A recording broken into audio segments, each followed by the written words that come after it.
আর এই কাল ভগবান যার লোকে আমরা রয়েছি, তার পুরো চেষ্টা থাকে যে এই সমস্ত জীব পরমাত্মার সাথে পরিচিত না হয়ে যারা দন্তকথা এবং লোকবেদ শুনতে থাকে, ভক্তি করুক অথবা না করুক, কিন্তু অপকর্ম খুব করুক। আর যদি করে তাহলে শাস্ত্রবিধি ত্যাগ করে নিজের ইচ্ছে মতো আচরণ করুক, যার দ্বারা তাদের কোনো লাভ হবে না। আর কিছুদিনের মধ্যেই তাদের বিশ্বাস ভগবানের উপর থেকে অটোমেটিক উঠে যায়। যেমন অনেক অনেক এইরকম প্রমাণ এখানে আসছে, এর অনেক উদাহরণ আছে।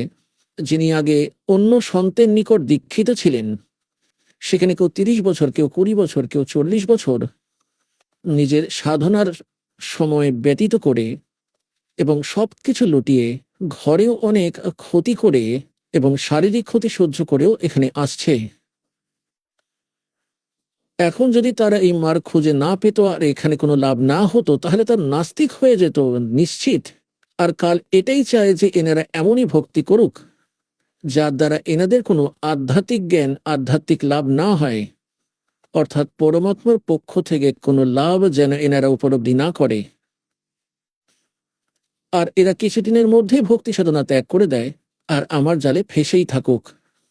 আর সেই পরমাত্মা দয়ালু আসেন ওনাদের, আর ওই পরমাত্মার প্রচেষ্টা থাকে যে আমার আত্মাদের মধ্যে পরমাত্মার জন্য আকাঙ্ক্ষা, তার আকর্ষণ এবং তার গুণ বিলীন হয়ে থাক। আর সেটা কতদিন? এই মধ্য প্রজন্ম পর্যন্ত, যা সন 1997 সালে কলিযুগের 5505 বছর পেরিয়ে গিয়েছে।